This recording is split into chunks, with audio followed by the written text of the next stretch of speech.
Biddy Early, 1798 to 1874. Irish seer and healer, often described as a witch. Most of what is known about Biddy Early has been collected from oral tradition, and many of the stories about her have numerous variations. Nonetheless, Biddy seemed to have possessed real powers, and many people from all over Ireland and even England came to her for cures. She was widely believed to be of the fairies. She was born Biddy O'Connor. Her birthplace is accepted as Faha, but Carrowroe is also given. She was of a farming family, small in stature and described as good-looking throughout her life. When she was 16 or 17 years of age, Biddy left her home to work as a serving girl in either Feakle or Ayle. She entered into her first marriage in 1817 to Pat Malley, who later died. She married Tom Flannery in the 1840s, and they had one son, also named Tom. Biddy's powers were credited to a mysterious dark bottle that had been given to her either by her husband Tom after his death or by the fairies, via her son prior to his own death.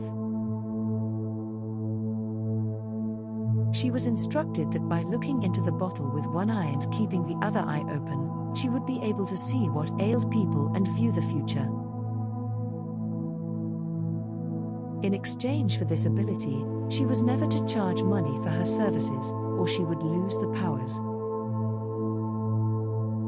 She could accept gifts, however, but was to give away whatever was left over from her own needs.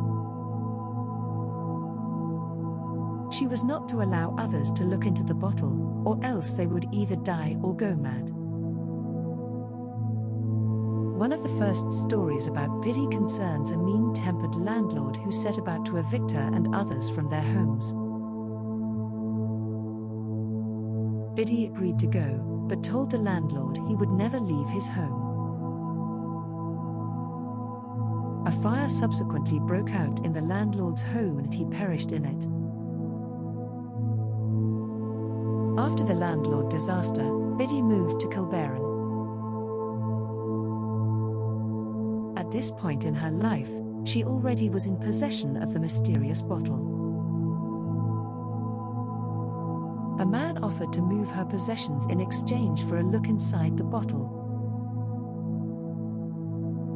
Biddy agreed. He did, and went mad.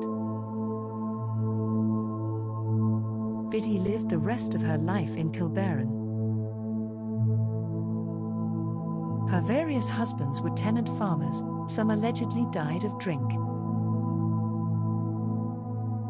She spooked people who came to visit her by announcing their names, the purpose of their visit, and their specific ailment or problem before they ever said a word.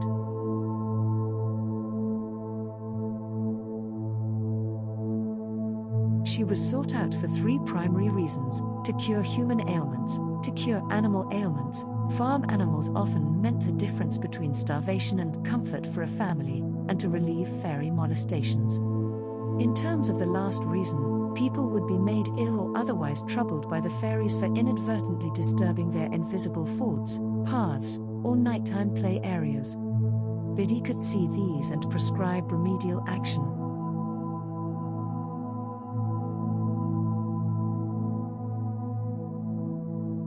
She would receive a terrible grueling from the fairies for her help to humans.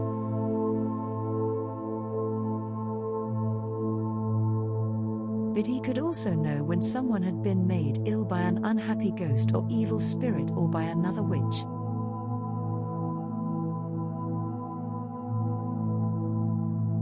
After healing, people also sought out Biddy for fortune-telling or the answers to mysteries, such as who committed a crime and where something was lost.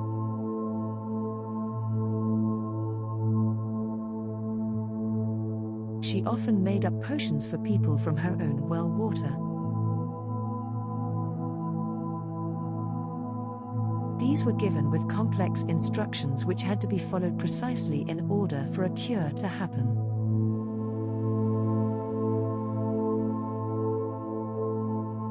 Medicines could not be used for any other purpose, or disaster would strike.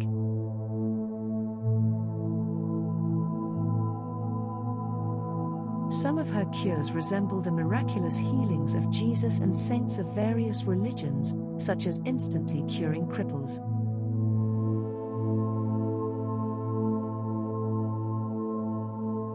Biddy accepted mostly food and whiskey for her services, although some reports tell of her asking for a shilling for the bottle.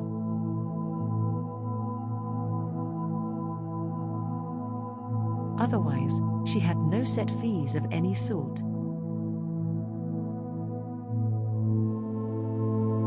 Sometimes she would ask for whatever a person had a surplus of, such as butter or bacon.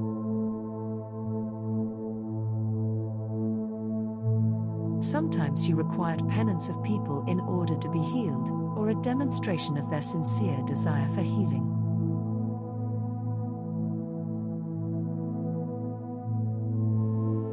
Occasionally, she sent people away without help.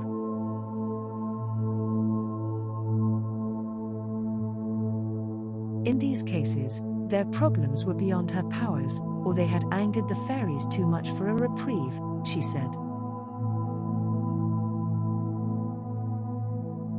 Biddy did not keep a cat, but did have a dog, named either Spot or Feakle, that acted as a familiar.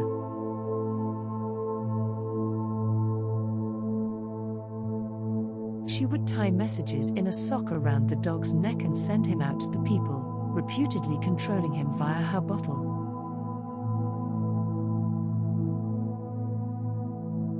The Catholic clergy felt threatened by a peasant woman who was credited with having greater powers than they.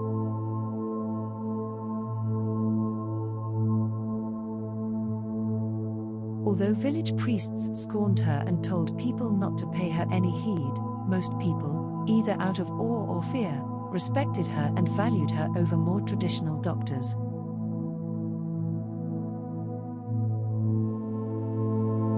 She was counted on by her neighbors as a good Christian who always shared whatever she had and who did not misuse her powers.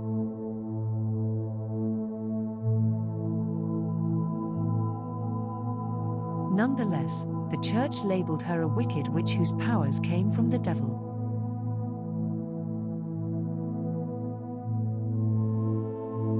Although they denounced her from their pulpits, they were not above dressing up as ordinary people and consulting her themselves when in need.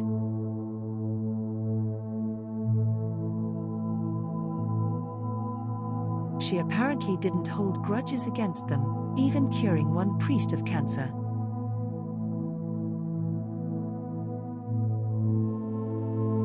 In 1865, she was charged with witchcraft and appeared in court in Ennis.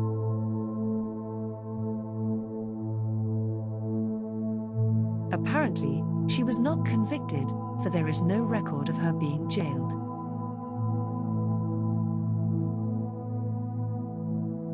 Biddy was married 4 times.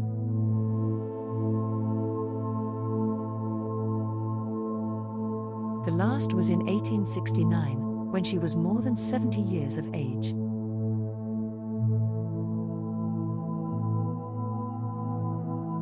A young man named either O'Brien or Meany from Limerick came to her to be cured.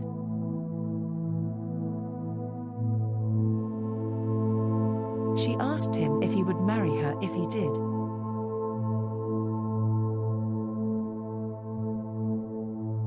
He agreed, she did, and they wed.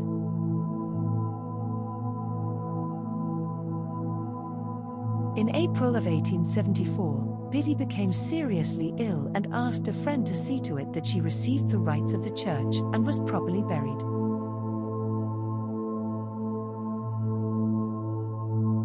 Apparently was living alone. It is not known what happened to her 4th husband, and was too poor to pay for her own burial.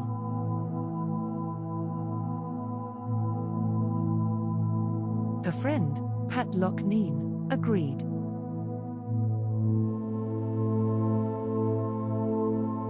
She died during the night of April the 22nd.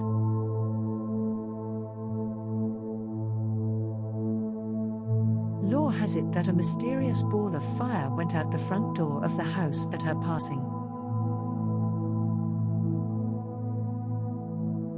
She was buried in Feakle churchyard in an unmarked grave.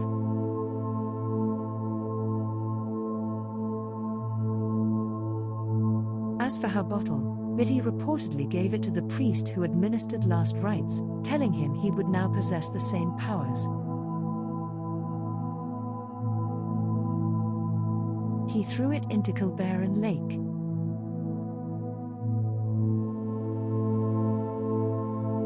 People went diving in an effort to recover it, but found scores of bottles and could not determine which one had been hers.